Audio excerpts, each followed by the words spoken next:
plaintiff, Terrell Williams, says the defendant is his friend. And once, after he got caught cheating, the defendant's girlfriend beat him up and handcuffed him. Terrell's suing for the value of a car and personal property.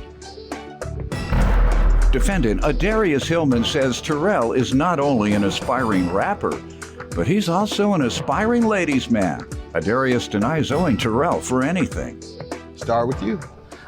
Basically, I was coming in on some hard times, and basically I had to move in with him and his ex. And, you know, when I got there, you know, everything was smooth. And then buddy over here was a complete pushover the whole time. Like he didn't stand up to the plate on stuff he needed to do. And like there was a situation where he got caught texting some girls and stuff, and it's really kind of funny. He got into it, and his girlfriend beat him up, put him in handcuffs, and and then I had to drive him. He was a security guard, so she used the real handcuffs on him.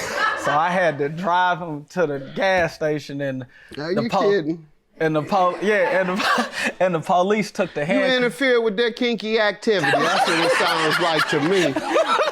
Man, he know how to keep his arms out of handcuffs. This woman who wasn't strong enough to hold him down and put handcuffs on him. Well, that was their thing, and you interrupted it. So you want to sue him? That's emotional distress. Go ahead. You don't have anybody, do you? Yeah, I do. Well, why you staying with him? You better get you some handcuffs. That's what needs to happen. You criticizing him. Go ahead.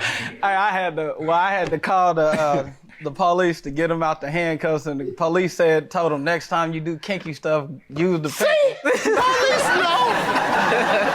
And then there was a time I think something happened with the lights, and then he pulled up in the car, and his girl and his friend chased him down the street and was beating him up with boxing gloves. I don't know. His girlfriend.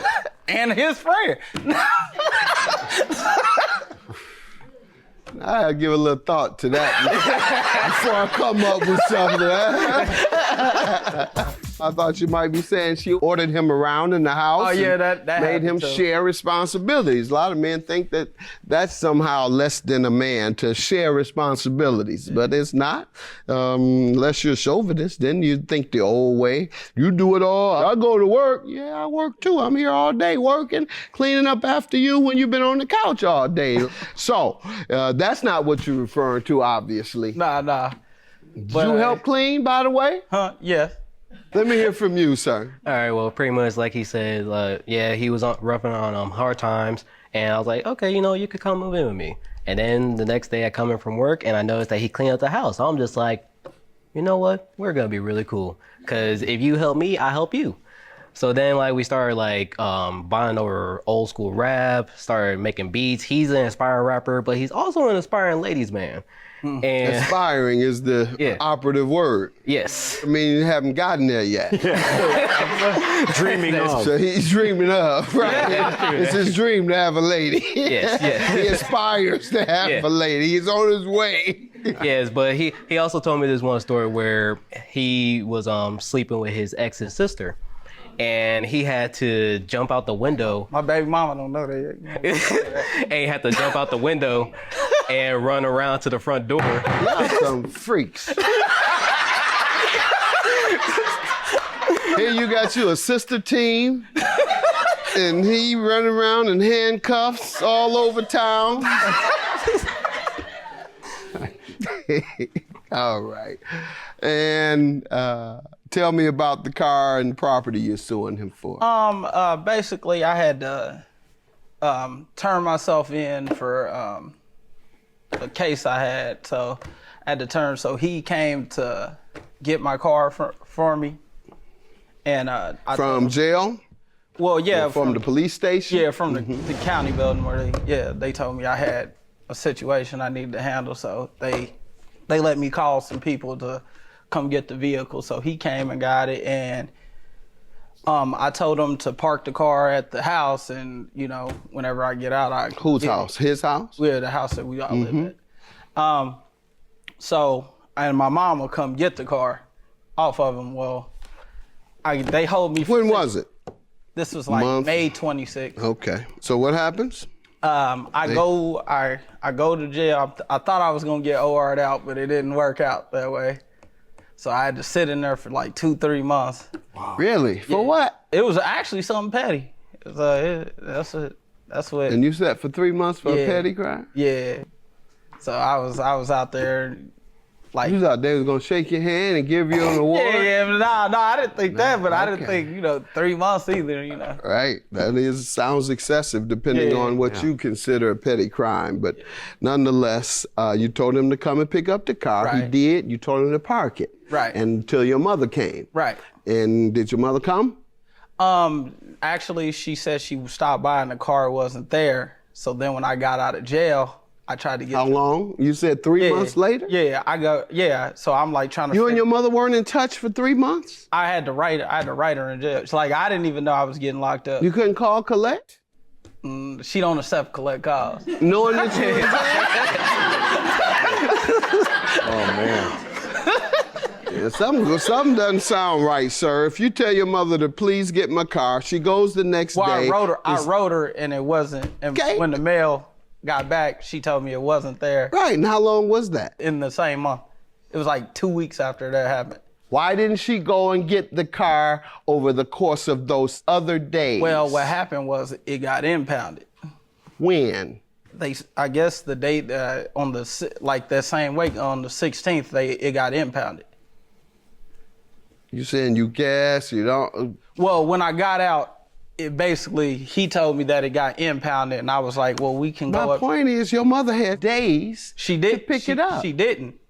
That's what I'm saying. You don't know because you didn't know until you got out. And he told you it had been impounded. You don't have any idea whether your mother tried or not based on you being in jail. That doesn't tell you whether your mother tried or not. Right. So my point is, she has days to follow your instruction or your request, and she didn't. Or if she did it, it was gone. I told her the same. I told her the same week I was in there to go get my car. And she never did. Let's see your day it was towed, sir. You have any evidence of when it was towed? You say it was towed? Yeah, they told me it was towed on the 16th. Told you. They give you documents. Well, they told me that a court would have to get it, but when I got there, they said a court would have to get the document that says we towed your car and we have your car impound. Well, what they told me, a court has to order that. That's what they said. Yeah, you went for that. Well, I mean, they said the car was no longer there. They said we only keep it for 21 days. And you just went for that verbally? He's okay. I got the text messages. From who? From him. So I'm talking about the people who took your car. Well, I had to figure that out. Did you have dope in it or something? Nah. Then why you let somebody take your car and you don't even get a full explanation I was in jail in writing when you came out? When someone takes your car, don't just let them sweet talk you. Don't let them tell you what they want you to hear. And tell them to give me a document. You've taken my car worth $3,000. Right. But that's okay. But they're the ones that told me go to small claims court about it. No, they go to small claims court with what evidence? What evidence? Well, they gave me my title and stuff like that.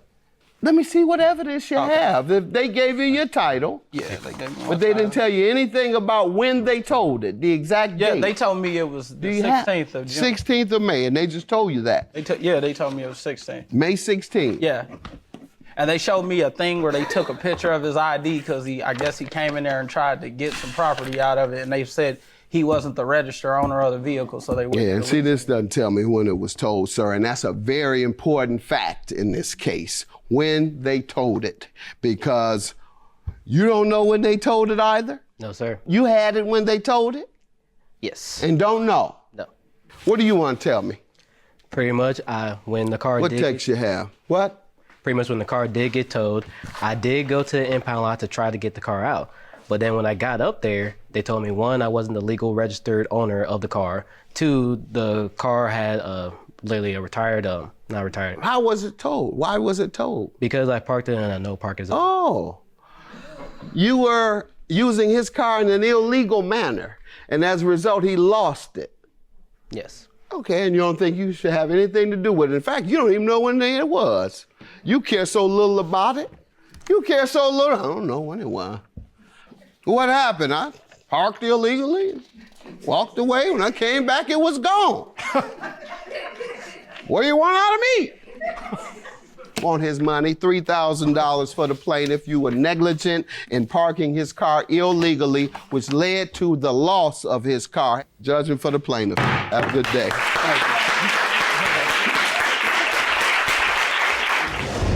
Came here, justice was served. He ain't really a bad dude. Just, hey, man, I have to do what I had to do. Yeah, and I understand that that was wrong of me to do it on my part, and I'll try to do it better next time if there is a next time. There ain't gonna be a next time.